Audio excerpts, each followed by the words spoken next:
Hello, everybody.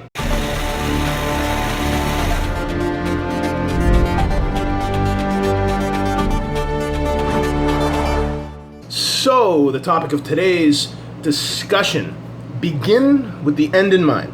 I'll say it again. Begin with the end in mind. When I was teaching, I used to use this technique called project-based learning. And I'm going to give you an assignment that I used in a middle school. But this assignment, it's going to sound absurdly simple, but the technique is really useful for any entrepreneurial endeavor that you might like to start up. So the way it would work, my lesson was food, Peruvian food. So there's all different kinds of Peruvian food, right? There's ceviche, and that has like clams and mussels and rice and tomatoes and onions and peppers and stuff. And we'll just make one example, make it simple. So ceviche. If I wanted to have ceviche on the menu, well, what did I need to know first? I had to know what the ingredients in ceviche were. Then I also had to have a concept of what I wanted the menu to look like, the typeface that I'd put the words in, the photos that I was going to use. So begin with the end in mind means sit down and plan out as far as you can the final iteration of the thing that you want to create. So when I made this unit, I didn't start by saying, okay, I want to teach them about ceviche, so I'll start, the word in Spanish for onion is cebolla. I didn't do that. I started at the other side and looked at a real authentic restaurant menu, Peruvian restaurant menu from the Boston area, and said, oh, this is how actual real life Peruvians do this. I'm going to copy their menu style. I didn't steal their intellectual property. I styled what I did after it. None of this stuff was for sale. It was for 13-year-olds. I don't think anyone's going to kick up a fuss over that. So it was, we built that way. So the way I started was, pretend like this piece of paper is the menu. I took the menu and I said, okay, kids, this is what we want to build. That's so much more effective than leading somebody up to something. Like first we have this block, then we have this block. You know what you get out of middle school students and high school students and university students when you do stuff like that? Why are we doing this? What's this for? How come that? That's called confusion. Those aren't questions based on curiosity. Those are questions based on, I don't know what I'm doing. And the reason they don't know what they're doing is because the leader, the teacher, the instructor hasn't shown them a clear idea of the objective.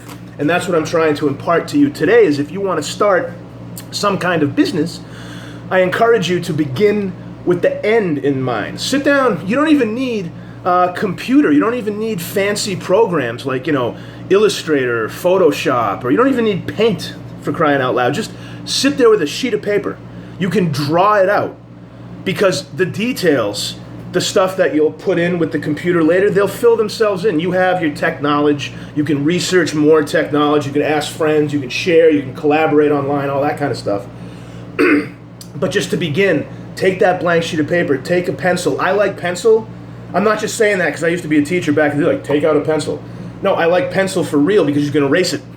Like if you make a mistake, just take it away. So begin with the end in mind. What do you want to build? Do you want to build a video game? Okay, well, what's the end of the video game look like? Is it the hero? Is a space cowboy with a big helmet and laser guns, and he saves the galaxy and saves the princess, and all the aliens are dead? Is that the end scene of the video game? Cool. Build from there. What'll that mean? It means you have the concept. Now you build the story backwards. Then you find yourself a software engineer. Then you start to raise some money to get the software engineer to go to work to build the game. All the pieces start flying together. When you begin with the end in mind, it makes it much more fun too, because I think it's a natural human being thing. If we're made to do tedious, busy work, like one little brick at a time, like just, move the widget over here, punch the key, sign. You get exhausted, you fall asleep. It's not fun, it's not engaging. But if we have a carrot placed above our head, something to aspire to, a goal to get to, 9 out of 10 of us, in my opinion, I've seen it in my classroom. I've had over 2,500 students in my career. 9 out of 10 of us rise to that occasion.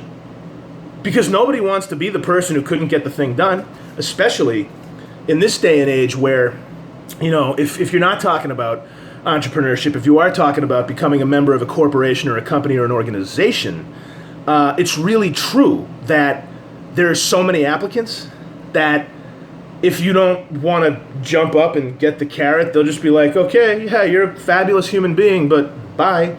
And the reason I can say that is because it's the people who are in my similar bracket are the ones who are running things. I'm thinking of stories and stuff my friends have told me of, managing their teams and managing their companies. And some of them are on, junior executive tracks and really starting to rise in the ranks. I'm thinking of one buddy right now I have who's a vice president, not even assistant vice president. He's a full-fledged vice president in a commercial real estate firm. He buys and sells skyscrapers.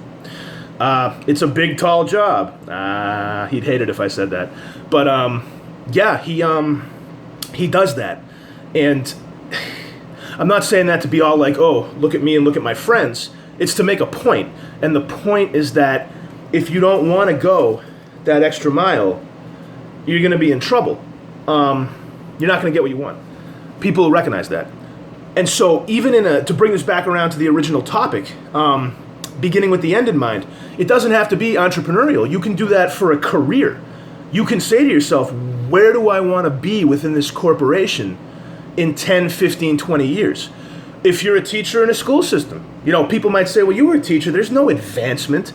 No, not like there is in a corporation. There's no ranks to go up, but you can get into administration. You can go into the data analysis side of it. You can there's a bunch of different kinds of things you can do. So always be looking from the beginning to where you want to go. Keep the final outcome in the forefront of your mind. It also sort of serves as a beacon for when you get confused and get off track. And I'm not saying that for when you get confused, oh, you're dumb, you're going to get confused. That's not what I'm saying, if that's how you're reading it. Because I know this is a video, you're not standing here in front of me. What I'm saying is that we all get confused. Every single one of us. I get confused 10 times a day. It's great. I forget where I am. I start talking to a park bench. One time I took a bath in a fountain. The police were very nice. They let me go. They were like, oh, you're a nice man. It's a joke. So just begin with the end in mind. Blank sheet of paper, pencil, map out the end of your idea, write a list of resources you'll think you'll need to accomplish it, and you'll see that the timelines and stuff start to fill themselves in. So please feel free in the comments section to leave any comments and questions. I'll be happy to address any of those. I've done this begin with the end in mind work over the course of a 10-year teaching career and 7 years in startups, and I've had some actual results in terms of students' grades rising, in terms of certain national exams being passed by the kids that I was training, and also in terms of money raised and effective business generated in startups. So again, not to humble brag, not to brag, I've done this, I know what I'm talking about, and I can answer your questions and help you get clear on how best to proceed for your needs. So please feel free to leave comments like that. Thank you very much, ladies and gentlemen. Great to see you today. Have a wonderful start to the week, and we'll be in touch soon. Bye.